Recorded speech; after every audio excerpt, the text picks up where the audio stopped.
All right, so with 7.4, we're going to get into looking at the remaining three trig functions that we can deal with, and they are the secant, the cosecant, and the cotangent functions. For secant, cosecant, and cotangent, they are the reciprocal trig functions of cosine, sine, and tangent respectively. So f of theta equals cosecant theta is 1 over sine. Cosecant theta is 1 over sine theta. I slip and say sine a lot. But remember, anytime you've got a trig function, you've got to have something in there, whether it be sine theta, sine x, something. All right, and secant theta is equal to 1 over cosine theta. And cotangent theta is 1 over tangent theta, which is equivalent to cosine theta over sine theta. Because remember, tangent was sine over cosine, and if we're just going to flip that thing over, then cotangent becomes cosine theta over sine theta.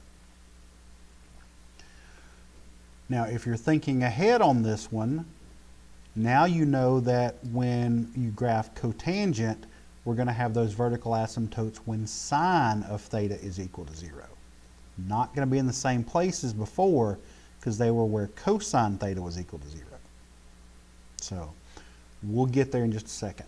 So for cosecant, the range of that thing is from negative infinity to negative 1 and unioned with 1 to infinity.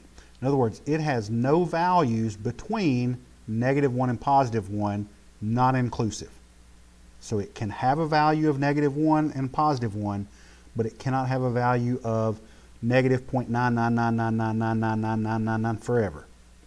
It goes up to positive 1 or negative 1 and stops, and then it picks up again at positive 1 and goes the other direction. Now it is undefined when sine theta is equal to 0. Once again, the division by 0 thing there. And other than that limitation, the domain for that thing is all real numbers. So the domain is all real numbers except for where sine theta equals 0. Secant theta is 1 over cosine theta, and its range looks exactly like the range for cosecant because it's exactly the same. The only thing is here it's undefined when you have cosine theta equals 0. Now, guys, remember the same way we had vertical asymptotes with tangent and we were talking about cotangent, we're now going to have vertical asymptotes with cosecant and secant, where sine and cosine theta are equal to 0. So we're going to have vertical asymptotes with these two as well as this one in tangent. And then when we get to cotangent here, we've got, like I said, 1 over tangent theta, which is equal to cosine theta over sine theta. The range for this one, very different, negative infinity to infinity. And it's undefined when sine theta equals 0. So range is the same as tangent, but we're going to change a little bit where our vertical asymptotes are. Now, the behavior of their graphs can be determined by understanding how reciprocal relations work. All right, so first things first, let's find the exact values for each of the following.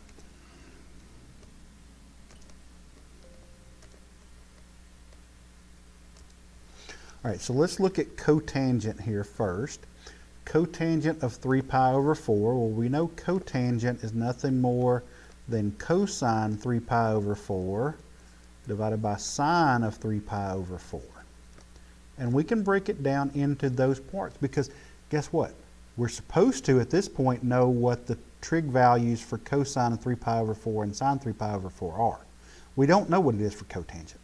I'm not expecting you to memorize that. I'm expecting you to know the sine and cosine so that you can then take those and transform them into the others as you need to. All right, so cosine of 3 pi over 4, well, any over 4 is going to be a square root of 2 over 2. Same thing on the bottom, square root of 2 over 2. Now we just got to determine 3 pi over 4, where is it? Well, 3 pi over 4. And guys, you don't have to draw a circle every time, but you think it out in your head. 3 pi over 4, there's 1 pi over 4, 2 pi over 4, 3 pi over 4, so I'm in quadrant 2. So you think that out. In quadrant 2, what do you know? You know your cosine values are going to be negative, your sine values, y values are going to be positive. So we're going to end up with negative 1. So your cotangent value is negative 1. The cotangent of 3 pi over 4 is negative 1. All right, let's do the same thing with secant, but remember secant is 1 over cosine 5 pi over 3. And what do we know about a cosine over 3? Well, a cosine of any angle over 3 is going to be 1/2. We just got to determine what quadrant it's in. 5 pi over 3, once again, we got pi over 3, 2 pi over 3, 3 pi over 3, 4 pi over 3, 5 pi over 3. So we're in quadrant 4 with that one. And what do we know about the cosine values there? Cosine goes with an x, so those are going to be positive. So this action, when we divide 1 divided by 1/2, is going to be 2. So there's my answer there. All right, and then cosecant 7 pi over 6. Well, remember, cosecant is just 1 over sine 7 pi over 6. And what do we know about the pi over 6s? Well, the pi over 6s have a cosine value of square root of 3 over 2, which means the sine values are 1/2. Still have the 1 on top. We're still going to do 1 by 1/2, so we know it's going to be an answer of 2. Is it going to be positive or negative, though? Well, where is 7 pi over 6? We got 1 pi over 6, 2 pi over 6, 3 pi over 6, 4 pi over 6, 5 pi over 6, 6 pi over 6, 7 pi over 6, so we're in quadrant 3. In quadrant 3, both sine and cosine, x and y, are negative. So this is going to be a negative 1/2, so that's going to be a negative 2.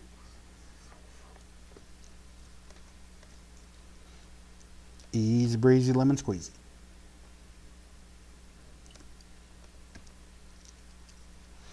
All right, so let f of theta equal cosine theta and g of theta equal secant theta. If f of a equals 0.235, and they want you to find g of a. All right, so we know f of a is equal to 0.235, and all that means is that f of theta, for whatever theta this is 0.235, and then they want us to find g of a, which is just going to be the same thing. We're going to take whatever angle this is right here, and we're going to plug it in right there. Now, what do we know about secant? Secant and cosecant are reciprocals. So if we know what cosine is, right there, so if we really track this thing down and write it out, f of a is nothing more than cosine a, and that's 0.235, and g of a is secant of a, and that's just going to be 1 over cosine a. So all you're doing is finding the reciprocal of that number, 1 divided by 0.235. And you can do that in your calculator.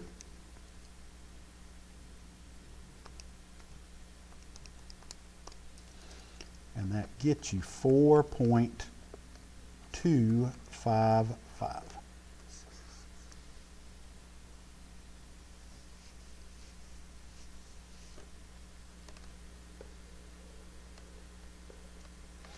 And all because we know f of a is cosine a.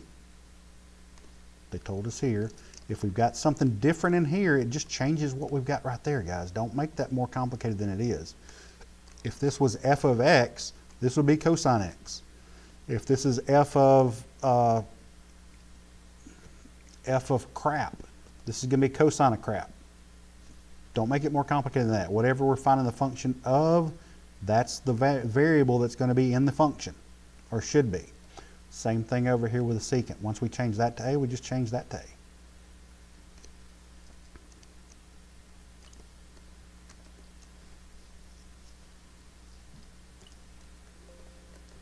All right, so the parent function y equals cosecant theta is stretched by a factor of 2. And if they don't say horizontal, they don't mean horizontal. So this is stretched vertically.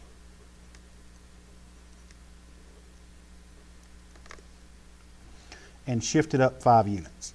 So write an equation for this new function. So the new function is going to be y is equal to, vertical stretch means we're multiplying times the function outside, cosecant of theta, and then shifting up 5 is just a plus 5. Now determine the range of this new function. Well, remember the range of cosecant theta. Negative infinity up to -1, unioned with 1 to infinity. So guys, all you're doing is you're plugging these values this value right here right in place of this thing, and then seeing what happens to it. So if we plug in -1 right there, we're going to have 2 times -1 gives me -2, -2 plus 5 gives me 3. So this is going to be negative infinity to 3. Lost it for a second there. And then if I plug in 1, I'm going to have 2 times 1 plus 5 gives me 7. Just plug in the values that you actually know. Infinity, you can't plug that in there. You're still just going to get infinity. But the values that we do know, the -1 and the +1, we plug in for the cosecant, and then order of operations tells us how that -1 is going to change and how that +1 is going to change. So now, this is the range for 2 cosecant theta plus 5. So there's the answer we're looking for.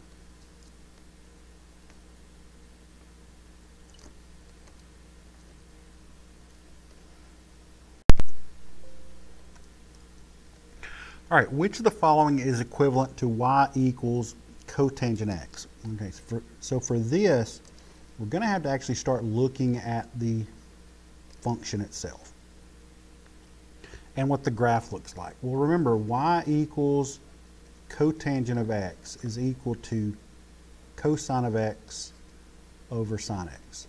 So everywhere that sine x equals 0, we've got a vertical asymptote. So where does that occur? Well, sine is 0 at 0. It's also over at pi. And then it's again at 2 pi. And over here at negative pi. And I'll go back in and write those numbers in. So negative pi, 0, pi, and 2 pi, and 3 pi, and 4 pi, and 5 pi, all the integer multiples of pi. That's where you're going to have vertical asymptotes for the base cotangent function. And notice that it's just as wide as the tangent was. But the thing that's going to be different here is this one, where tangent kind of looked like an x cubed that's fenced in. This one's going to look like a negative x cubed that's fenced in. So instead of starting at the bottom and going to the top, you're going to start at the top and go to the bottom. Now, go halfway in between, and that's where it's going to cross that middle line. That's that key point is going to be. So that means that we're going to have a point right there, and then we're going to come down, we're going to do this number right here. And we're going to go in the middle here, and we're going to come down, and we'll do this number right here. And we're going to go in the middle right here, and we're going to come down, we're going to do this number right here. And that, it just does that same thing over and over the exact same way tangent does. So now, which one of these is it going to be equivalent to? Well, is it going to be equal to just flipping tangent over? Well, hold on, let's look at tangent again. Remember, if we've got tangent, y equals tangent is sine x over cosine x. or sine theta over cosine theta. No, it's x. We'll leave it as x because that's what our angles are right here is x. And what do we know? When cosine is 0, that's where we've got our vertical asymptotes. And those happen at pi over 2, negative pi over 2, 3 pi over 2, 5 pi over 2, 7 pi over 2, etc., etc., etc.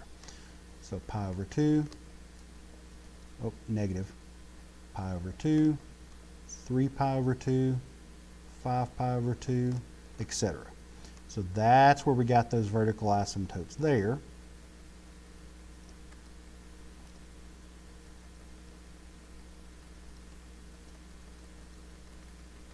And then remember, tangent, we're thinking x cubed, fenced in. So for that one, we're going to go in the middle, and we're going to start at the bottom and come up. Dang it.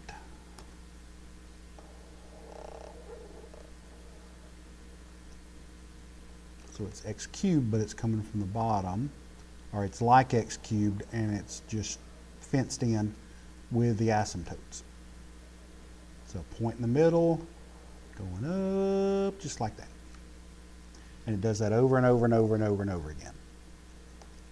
So now, we know it's not going to be a base tangent and just shift it over because, well, they go the wrong way. So it can't be this one or this one. Well, it actually could be that one because that's going to just flip it over to the other side. But in that case, it's going to take this one right here and it's going to make it look like this.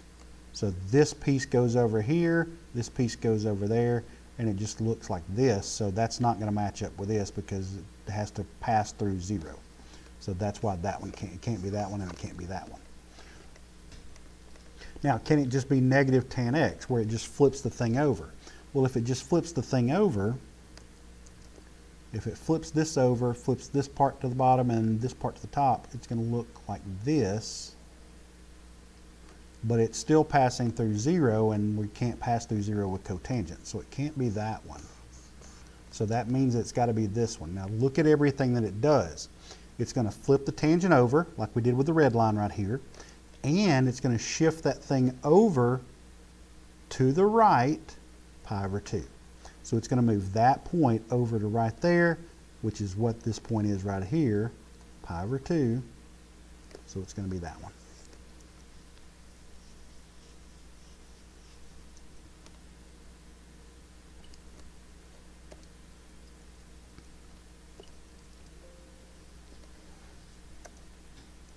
All right, which of the following equations has no solution? Well, 5 cosecant x plus 2 equals 4, 3 tangent x equals 5, c negative 1 plus secant x equals negative 5, or 2 cotangent x equals 0. So what we're really looking for here is we're looking for something that's going to be outside the range of the function when we solve for the function itself. So let's look and see what we can come up with here. Let's solve for cosecant here. So we're going to subtract 2 from both sides. So we're going to have 4 minus 2, which is going to give us negative 2, and divide by 5. So we get cosecant x is equal to positive 2/5. All right, right now I know that is not a solution. That does not have a solution. And why do we know that? What is cosecant always going to be? It's going to be negative infinity up to negative 1. And it's going to be from, that's a bracket, 1 to positive infinity. Well, 2/5 is not in either one of those intervals.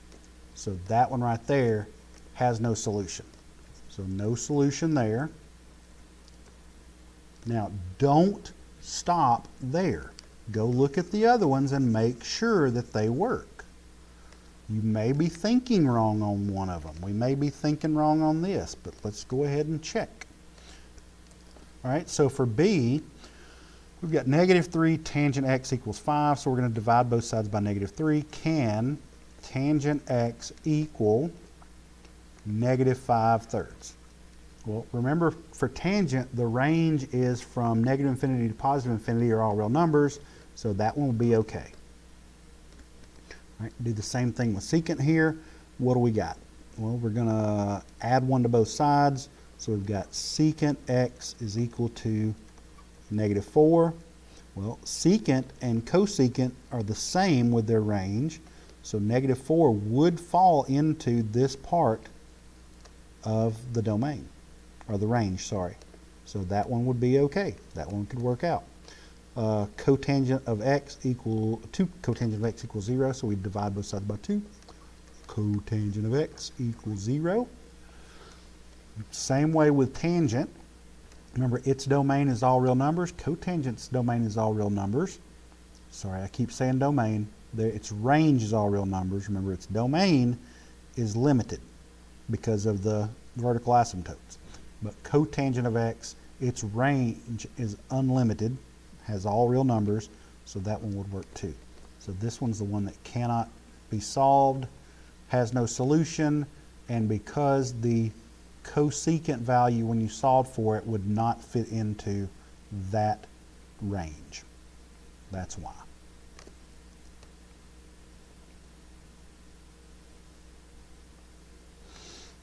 All right, that's all of that section.